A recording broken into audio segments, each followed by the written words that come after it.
I was so dumb, but I hopped on a plane, almost drove right back to the 541. Shitty U-turn on the freeway, you turn me from a fiend to a way to you fun. I can wait in the sun for a little, but it's been real gray, and tonight it's a nice C1. I can wait in the cold for a while if the reasons are plenty, but right now I see none. Well, you know who has really good timing is the guy who's being covered up by the chat right now. Welcome to our TSB podcast. Oregon versus Colorado postgame show is a thing we're doing now. And we're on Twitch, and we're also doing this as a podcast, and it might be a thing we do every week now. So thank you for watching us and listening to us. The watching has to be a huge disappointment, but whatever. I don't know about post game next week, drunk UW night game at that might be rough post game. Yeah. So. Yeah, my plan next week is to go up to Portland and visit with buddies and do a bar crawl during that day. So that Twitch stream might be a mess. We'll see. By the way, I'm Alex at TSB Pod. That's Ski at TSB Ski. That's King at Jeromney. King, say something. Someone just called me a miserable cunt on Twitter. That's about right. Yeah. I said the game was boring. The game was boring. The game was boring. No. A perfect game to start our jaunt into the Twitch sphere, by the way, is Oregon and Colorado. So let's see. By the way, I do see people in chat. Thank you for actually watching. This is amazing. We sort of started this. I figured out that I could do it for the podcast as well, so we might as well. And we didn't actually expect anybody to actually watch, so it's very cool. Do put messages in chat, and we'll read them and respond to them. So thank you very much. So we already got a response from Rad Mountain Wanderer asking to see dick print. So King, you want to handle? No. King, you want to handle that? It's too cold. It's too cold. Wait, you're supposed to wear your joggers when it's cold, right? Yeah, no, exactly. Isn't that cold to them? Yep. Fair enough. What, were you in the pool? Yeah, by the way, see at Jeromney for that. So, again, Oregon, a very easy 49-10 win over Colorado. It is what you guys picked in terms of the spread on the Thursday podcast, not what I picked. See, I expected to happen what has happened in all of the Oregon games, which is that Oregon would get a huge lead, and then they put the backups in, and then the backups would give up 2 or 3 garbage touchdowns. But that didn't happen today because Colorado can't snap the football. So backups came in a little late, too, for that backdoor cover. Yeah, that's true. So my big takeaway from this game, and it happened 3 times in the first half, is that, well, first of all, Bo Nix is still Bo Nix. The Bo-genda is strong. The Bo-genda in Bovember, baby. Let's go. Let's go. Don't let Eric Nemec see any of these stats, though, okay? Whatever you do not let Nemec see that Bo Nix is good, because apparently that is a contentious point. Rad Mountain Wanderer also saying, can we get a Nemec cameo on this podcast? No. Oh, I would love it. Oh, I would. No. All right. You reach out. You reach out to him, and we'll see if he'll join us, and he can. Yeah. I can't remember if he said I make his eyes burn or his eyes bleed, but either way, I don't think he likes my quarterback takes. Now here's my question: is it the quarterback take, or is it your face? Or did he see the dick print and was like, no, my face is understandable. My eyes. But Jesus Christ, man! Bo Nix is leading the country in total touchdowns. Get over it, dude. Yeah, and stop hitting me with 2021 Justin Herbert stats, Nemec. Well, they showed the little picture of it with the 3 Oregon quarterbacks to catch a TD, throw one, and rush one. Who was missing from that picture of the 3 guys? It was Joey Marcus and Bo Nix. Yep. There was no Herbo. I didn't see a Herbo in that image. Nope. I didn't see a Herbo. Did you see a Herbo? I didn't see a Herbo. By the way, Bo Nick's so good today that he convinced an official to call a defensive penalty. Like the refs were going to call a false start on Oregon. He went up to the white hat and was like, "No, they were trying to get us to move, and they got us to move. It's a penalty on them." And then the ref is like, "Oh yeah, maybe I should talk about that." And then they talked about it as a group and called the penalty on Colorado. The Bo agenda is strong. I love how they called it a disconcerting hand motion. Yeah. I've never heard him say. I'm sure that's the correct call. I've just never heard disconcerting hand motions. We're doing video now, man. We can't be bringing disconcerting hand motions into this. I talk with my hands. I know all about it. By the way, Booble says backdoor cover was my name in high school. Quality. The refs did come with a makeup call on that targeting on Hill though. So they sure did. Yeah. Well, I mean, a couple of those hits, like the hit by Hill was a targeting. Like it was. Like he made it's a defenseless player. Like any wide receiver catching a pass is a defenseless player. And if you hit him with your head to his head, you're gonna get ejected. And he didn't have to do it. It was stupid. I love. He shoved him. He kind of. It just cracked me up. Rod Gilmore going through it. That's not targeting. That's not targeting. You have to launch to be targeting. There was no launch. Oh, I see a crouch. Maybe a squat. Let's call it a scrouch. Definitely targeting. And then when that hit on Bucky, hit him like a missile. Definitely not targeting. What is going on? That guy just talks. He just talks to talk. Like there's no agenda, there's no like logic or anything that he's actually talking about. He just needs to fill the air and just says whatever random dumb crap comes in his head. It's unbelievable. Like the amount of crap that he says that is nonsensical, that doesn't have anything. Like he talked in the first half, all he talked about was the wind being at Colorado's back on pass plays. Like, what are you talking about, dude? Like, that doesn't make any difference whatsoever. And then, by the way, Colorado then comes out and like throws a deep ball for a touchdown. It's like, what? I missed my little window to get in here and say it, but I'm going to do it anyway. Oh, sure. Rod Gilmore has a no agenda. A no agenda? Yeah, he said he has no agenda. He's got a no agenda. Oh, Jesus. I said I missed the window, but I had to get it in. We're trying to get Bogenda stamped on people's brains. So no, I'm with it. That's the national brand marketing campaign for the Ducks to get for Nix and the Heisman. It's the Bogenda. Does it need Bovember as well? If I see the U of O, if I see Bovember on a U of O account, I'm gonna flip my shit. Yeah, trademark. Trademark. By the way, we have said it on Twitch. We have said it on a podcast. That is trademark. Send it to Congress, the Library of Congress. So Nix, by the way, let's see. Finish the day. I had his stats here. Oh, there they are. Finished the day 20 of 24, 274 yards, 2 touchdown passes. Also caught a touchdown and 9 rushes for 16 yards and 2 touchdowns. So only 5 touchdowns this week, which he probably against Colorado should have 8. So he's slacking. Light day rushing for him too. I don't think he didn't really pull down and run at all. 16 yards. What a bum. Yeah, Bucky. By the way, Bucky over 100 yards for the first time in a long time. It feels like.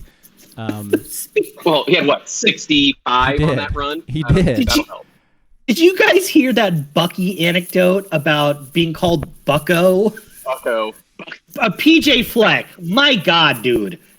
Call him what he wants to be called. No one cares about a mascot in Madison, Wisconsin. You're not even real rival. I know they play for like Paul Bunyan's axe. No one outside of those states cares. Fake rivalry. Call him Bucky. Dad nicknamed him Bucky. Call him Bucky. Is there a bigger charlatan of a coach than PJ Fleck on top of it? Watching him today. The charlatan. Watching him today after they won and his wife like hugging him on the field, which is perfectly fine. Whatever, it's normal. I just kept thinking about when he wanted to get interviewed at Oregon and all the stories were coming out about his wife being like an ex-stripper or something, and just good times. Yeah, 2018. That was fun. That was fun. Booble bringing in U of Bo, by the way. I appreciate that. Ooh. I appreciate that. That's good. That's good. I appreciate that. Add it to the hashtag train at the end. Yep, Okay, so I am going to steal that, by the way, Booble. Oh, yeah. I probably won't attribute it to you either. That's what you get it for putting in our chat. That is ours now. That's how that works. So the other big takeaway from this game for me was that the fact that Kenny Dillingham is just like trolling people now. Like it's official. It's like it's 3 weeks in a row. You know, he had the spread formation against Chip. He had the fake injury against Cal. He had and then today, I mean, a touchdown pass to a backup offensive tackle, a touchdown pass to a quarterback, and a touchdown run by a linebacker in the first half. I mean, all right. It seems rude doing it to Colorado, but like, you know, it sort of makes sense because we're talking about a offensive coordinator who's like under 35 and grew up in meme and troll culture, if that makes any sense. So I don't know. I don't know if it's necessarily trolling. He's very disrespectful. This is the game to so unload any kind of weird play you have. That first quarter was disrespectful. It was. And they throttled it down to first gear, and it was boring. I'm a miserable cunt. I get it. Jesus. You can say that on. What are we on? Slack? Slack. Might as well be, I guess. Hey, did you guys know Seven McGee left the team? Yeah. Yeah, I sort of remember seeing that on like Twitter earlier this week and then completely forgetting about it. Like, I think it happened before we did the podcast, right, on Thursday, and we didn't talk about it at all. And so I was just like, I guess he's been such a non-factor this year that it just sort of slipped my mind. Is that a big deal? He was returning stuff, which you like a sure-handed returner. Outside in the offense, though, it's a non-factor. Yeah, pretty much. I mean, barring injuries, I guess. Like, they made an effort to get Hudson the ball in the first half, it seemed like. So because I was getting the feeling, like, you saw it with Seven, and then that's why Seven eventually left, that he was tired of not getting the football because there are so many better players ahead of him who are getting the football. And then Hudson, I feel like the Oregon coaches noticed that he had been frustrated in the last couple games. So, you know, that drop aside last week, the last couple games, they've like really made an effort to make sure he gets touches. And he should. He's fast. I don't think Seven necessarily left because of lack of touches. From what I remember, what I was reading was he had some like family shit going on. I say this respectfully. If you look into his background, he always has family shit going on. Some people just live in chaotic upbringings. He does. It is what it is. Yeah. But after the UCLA game, I didn't think he was going to transfer like the week after, but he had just an awful decision to return a kick like 9 yards deep in the second quarter, and they buried him for the rest of the game. And then the cameras caught him after the game while everyone's celebrating, and he's like sulking on the bench with a towel over his head. At that point, it was like, he's a portal guy. I didn't think it would be the next week, but it's like, he's a portal guy. Are you guys surprised Cardwell hasn't hit it yet? I don't think it matters for him because he hasn't really played this year, but he will be. Yeah. Like that Lanning quote a couple weeks ago, he was like, yeah, he's healthy enough. But is he healthy enough for him to play? It's kind of telling. We're like, he could, but he doesn't want to. And also his mom. Whoa, those tweets. Oh. Problematic, would you call it? Very much, yes. Yeah. She's wearing those Kyries. It is sort of interesting what he's waiting for. Like, because you might as well get the process started, I guess. I mean, because there's no chance he's going to play for Oregon again. So, I mean... My guess would probably just be school stuff. Just knock out a full semester and... Yeah, okay. Yeah, much closer to graduating. That's true. We got like the winter break coming up here, so Okay. Well, didn't they just make the rule for the new like transfer window? That is very confusing to everybody, apparently. So I don't know if you could technically transfer yet, or if you could only do it in that like 3-week month window after the season. So if that's the case, then it sounds like Seven just left the school. He hasn't necessarily transferred then, right? Nuttian saying, get the NIL bag the rest of the year. I wonder. Like, because coming into the year, he was the starting running back for sure. And so I wonder how much of that he actually got, like, coming into the year. Huh. Who knows? Who knows? Because you're never going to find any of that information out from any of them. No. Once you get the bag, then you can just leave and take it, right? I mean, for sure. No, bounce. Yeah. Bounce. Take it and bounce. That's why these companies who are giving these deals are idiots. Do you guys remember, a little trivia, and we could put this to chat too, do you remember the last time Oregon kicked a field goal as we lose King? The UCLA game they did, right? It was the UCLA game. So 4 games, 1 field goal attempt for the Ducks. 1 field goal in the last 4 games. They had a couple of good opportunities to do that today, and just basically were like, nah, we're good. We're a team that goes for it on 4th down now, every single time. So, do we have a problem with that? Because I wonder, like, Oregon's, like, the schedule gets harder. So, you have Washington next week, you have Utah, then you have Oregon State, and then you have the Pac-12 championship game where you're probably going to need your kicker to make some big kicks. So. Oh, so you're just saying it as getting Cam Lewis work? Yeah, no, getting him reps against a team like Colorado. Like, seems like a no-brainer because they missed. Like they missed. Didn't need to kick a field goal though. They're starting to miss 4th downs, and so like they got stopped on like 2 quarterback sneaks today, which is unheard of. But one was on 3rd down, I believe, not the 4th down. Yeah, I don't remember. But if this is UW next week, they're kicking the field goal there. We're playing Colorado. It's 4th and 5, 4th and goal from the 5. Go for it. Why the hell not? You're not worried about losing that game. And I don't think Lewis doesn't need reps. He's still kicking extra points. It's about the same thing. The least I can see of Camden Lewis is the best. I'd never want to see it. And man, Braga's the only one that seems to love Camden Lewis. Yo, he's perfect. So, he's not missed a kick. I'm saying, like, give the credit where it's due. I understand. I understand. It. You know what this is? This is the same as like distrusting the Oregon quarterbacks and distrusting Oregon with a lead. It's like we're trained in our minds that no Oregon kicker is ever going to be reliable and no Oregon lead is ever safe because the last like 3 or 4 regimes of head coaches have drilled that into us. And Cam Lewis is good. Oregon is blowing out teams the way they should. I don't know. I'm not here for Camden Lewis is good. I'm sorry. Okay. I'll be that guy. Okay. He could be perfect on the season, and I'm still never gonna think he's good. Like Duck Muncher 69 told me, I'm a miserable cunt. I'm trying to hear him. What are you gonna do?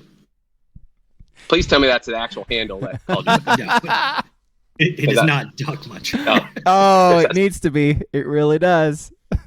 Hey man, Elon's on that shit now. Like you can name yourself whatever you want. Oh, by the way, if anybody wants to donate like $8, gotta get that check mark. Please. No. No? Okay. No. Right. Okay. Jeez. Just make a website. We can get verified that way. Website. No, I think you have to pay now. I think that's part of it. Do, but... Yeah. They take away your check mark if you haven't paid them $8. They just want your bank account information, man. I know what he's doing.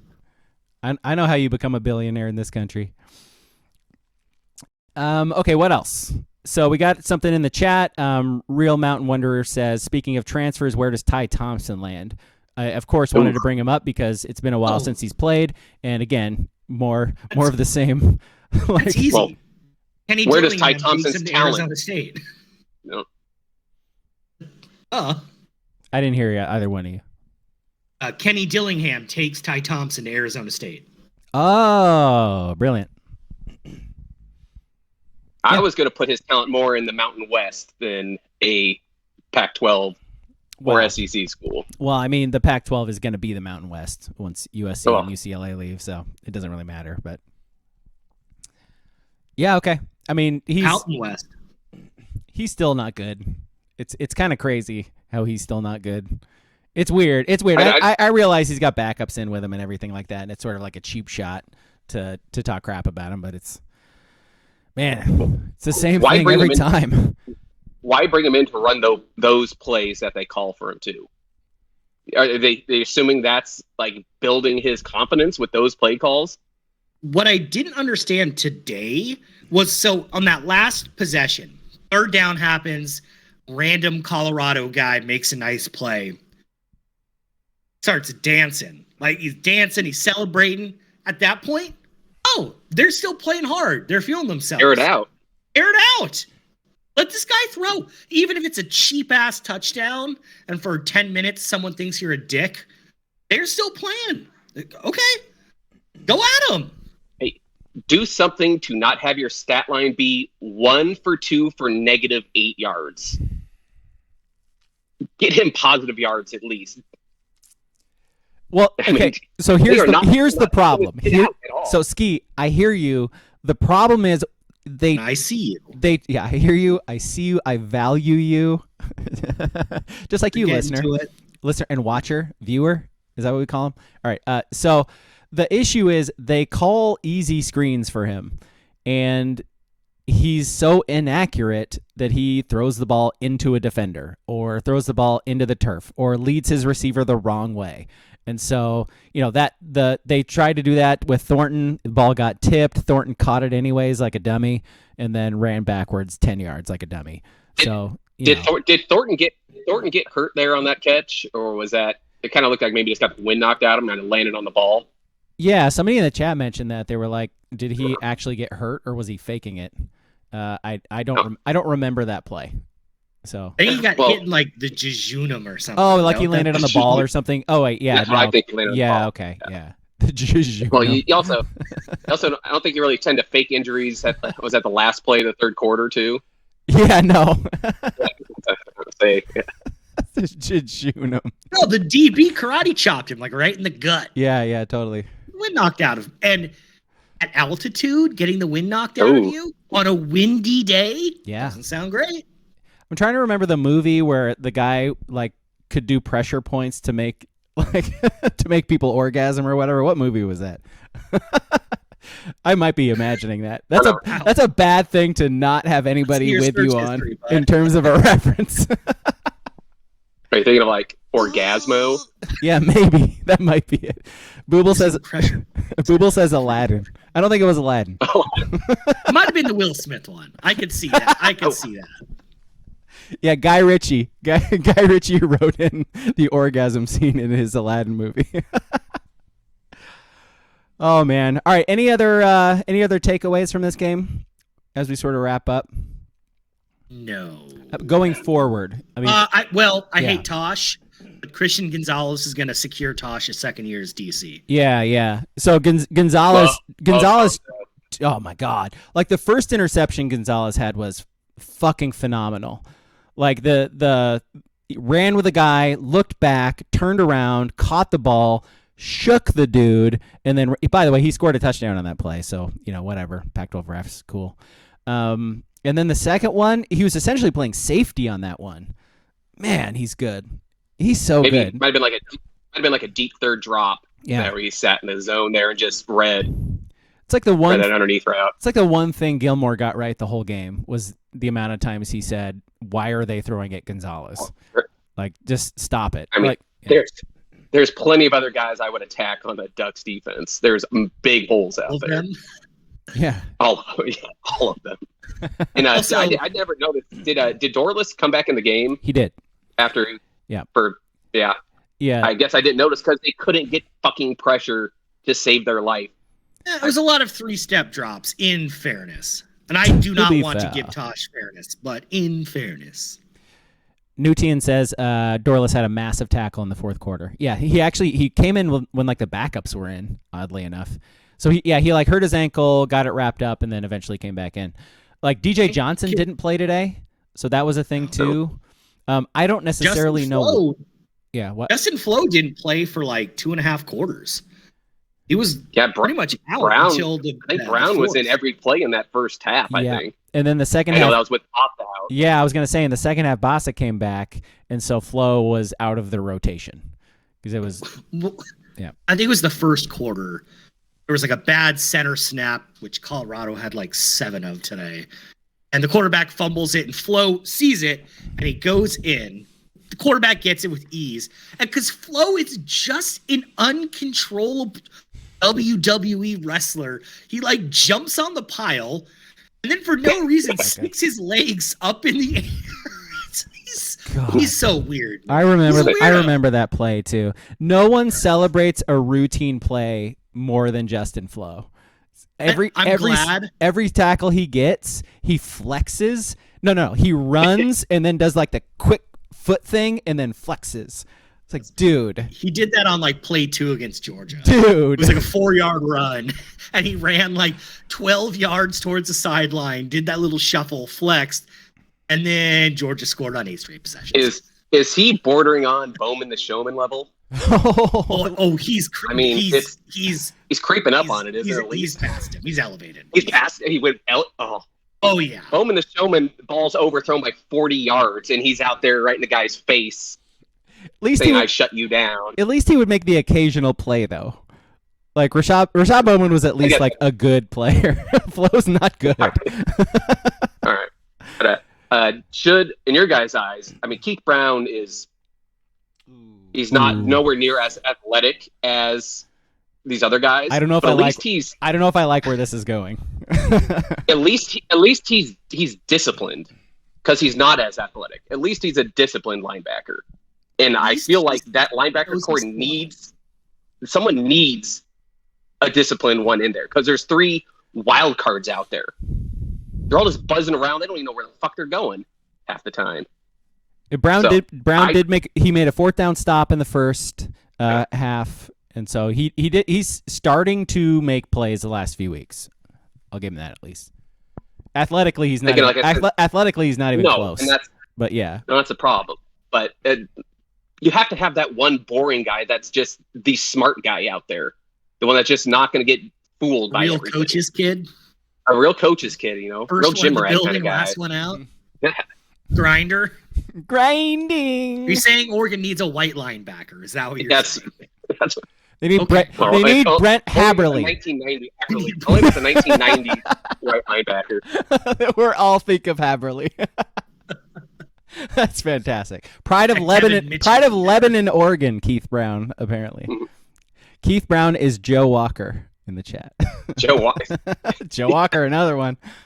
Joe Walker. He had a solid NFL career. He was there for like 6 or 7 years, I think, right? Yeah, good for him. All right, let's wrap this thing up. We have been going for too long. So Washington up next. Thoughts? Washington. Easy money. Washington snuck by Oregon State. Like, boy. My only take is people can point to the stats and say Michael Penix is great. And Michael Penix is a good football player, but there are way too many games where he throws for 320 on 55 attempts. They're going to score on Oregon because Oregon's secondary is trash. And like Rod Gilmore said, if you run pace, Tosh can't get the plays in half the time on time. So they're going to score. But, I'm not concerned. Hey, Ski, you a Penix guy or a Penix guy? Oh, it's definitely Penix. Definitely Penix. Okay. Definitely. Look, we're going into Washington week. We got to say Penix. I'm sorry. Spread it around, Duck fans. It's Penix. Just this week. Also, my last little thought on the game today. At the very end, announcers have to sell shit. That's what they're doing. They're keeping you engaged. They're lying. It's their job. It's like being a parent. You just lie to your kids. Sure. It is what it is. Yeah. They're like, Rod Gilmore's highlighting the schedule. Like, that border war against Washington, that in-state rivalry against Oregon State. Always very tough games for the Ducks. We're pretty famously, Oregon never loses to either of them. It's like pretty rare. Yeah. What do you guys put that line at right now before it comes out? Ooh. 8.5. 8.5? I was going to push it to 10.5. Yeah. I think the 7 and 2. I think the 7 and 2 will mark it down. They're going to be in the top 25. I would say, yeah. I'd say. But you might be right. Because, I mean, like Alabama's like a 14.5 point favorite today against the number 10 team on the road. So I think the fact that Washington didn't score a lot against Oregon State will hurt the line in that way. I think Oregon's going to be favored by more because of that. But we'll see. Well, by the way, Oregon State has a good defense, so it makes sense. Yeah. So Washington's played. They've only played 3 road games this year. They lost 2 and snuck a win by Cal. So I think they're going to take that into consideration. It might be pushed up to 2 touchdowns too. We'll see. Wow, like 13.5. Yeah, sounds 14.5 right. even. We'll see. We'll see where they want to. Okay. Which side they want to lay it on, but. All right, cool. Any closing thoughts before we wrap up? It's weird. This is like a professional thing almost. Let's go smoke some weed, gents. Celebrate the win. Drink a beer. Hey, we got Florida State, Miami kicking off right now. Oh man, I'm watching. Dropping an edible for every Seminole touchdown. And Mario, unnecessary timeout. Alabama LSU scoreless in the first. That's the game that's on my TV. SEC. All right, check this out. So as we wrap up, I got this for you guys. One sec. Since we're doing visual now. Oh, the Banhammer shirt. Banhammer. Let's go. Nice. Busting out the classic. Yeah, are. That might have been your original MS Paint logo there, King. It really was. That's right. Ooh. Where I got my start. Get you one. I think 3D might have some in the warehouse. If you want to drop $10 on a Banhammer shirt, I think that still might be a thing. No, those ones are gone. It's just the street agent shirts, I think. Oh, okay. The only ones that are. Yeah, people didn't get that one. People didn't understand the joke. No, they didn't. It was very nuanced. Oh man! All right. Well, thank you for watching. Thank you for watching and listening, everybody. At TSB Pod, at Jeromny, at TSB Ski. We will see you on Thursday for the podcast, and we also record the movie podcast that day too. So we'll see how that works. We're figuring this out as we're going along. So we'll see how this works for that, and then Saturday against the Huskies. So later, guys.